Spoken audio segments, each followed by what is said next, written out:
So I'm going to explain to you the process of statistics.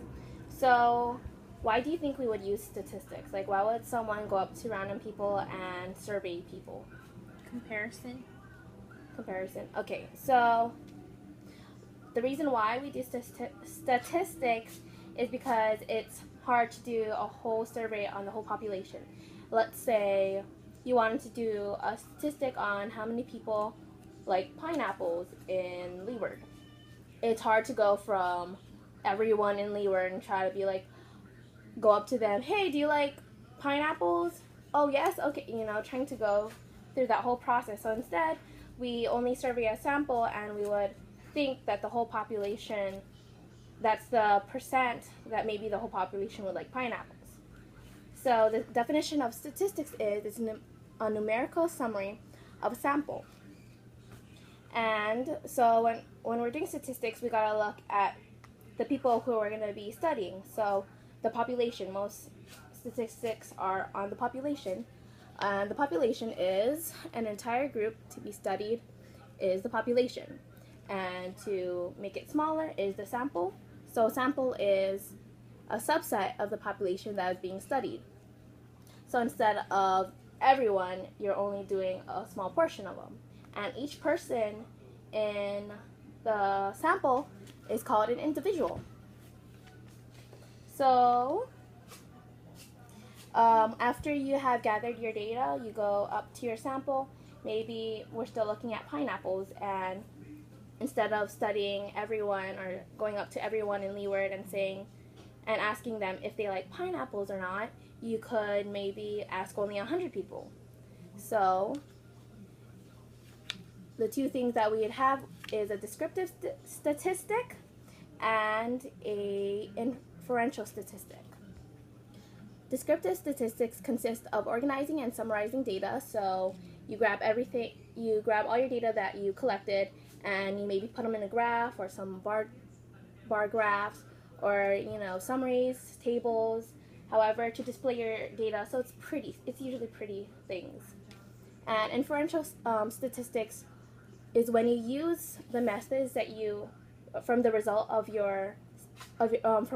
from a sample, and then you extend it from the population, and you think, there's always a percentage that it could go wrong. So maybe 45% of the population of Leeward likes pineapples, but you do a sample of 100 and only 40 people like pineapples, so that's only 40%.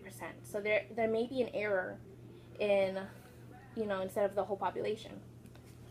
And now we're going to see on how to take statistics.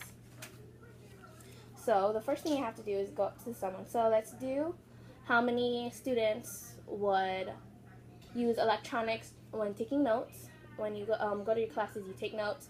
And the two people that are taking notes are either people that are using notebooks to write notes or paper to write notes, or electronics, which are tablets or laptops. So maybe you go to the Learning Commons, or you sit outside the Learning Commons and you ask people that would go inside. But the thing about it is it's a good way to have a system of how you're going to be asking people.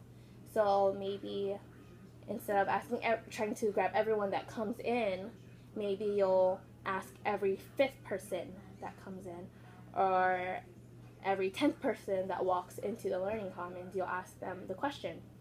So after collecting your data, you're going to bring it all together, and you could make a pretty graph to do it. So let's say for electronics, maybe you find out 62% of your 100 that you sampled right next to the Learning Commons is on electronics, and so the rest would use paper. And so you could display your statistic that the results that you just took, and make it into a pretty graph. So another example is if people lost money. Like, okay, so you are the only person that witnessed someone right in front of you dropped $100 bill. Would you keep it, or would you give it back? And give it back. Okay, so this is a good example right here. In the $100 study presented, the population is all the students in the school. So maybe you're the only one who even saw it. So we asked the survey how many people would actually give the $100 back to that person. So each student is the individual, and the sample is the 50 students that participated in your study. Suppose 39 of the 50 students stated that they would return the money to the owner. We could represent this result by saying that the percent of students in the survey who would return the money to the owner is 78%. This is an example of a descriptive statistic because it describes the results of the sample without making any general conclusions about the population. So after knowing that you could make a statistic yourself, what is a good statistic for you? If you were going to ask people, if you went to the Learning Commons and wanted to do a statistic, what would you do? You'd rather eat musubi's or poke. Okay, well, how would you get your data? How would you ask people? I have it in front of me and ask them which one you'd rather prefer. The actual item. So it's more eye drawing or eye catching. Where would you be? Like, where would you? In front of the cafeteria, probably. Okay. How many people would you want to sample? Would you want to be in your sample? 50. Okay, that's a good number. You learned statistics. Good job.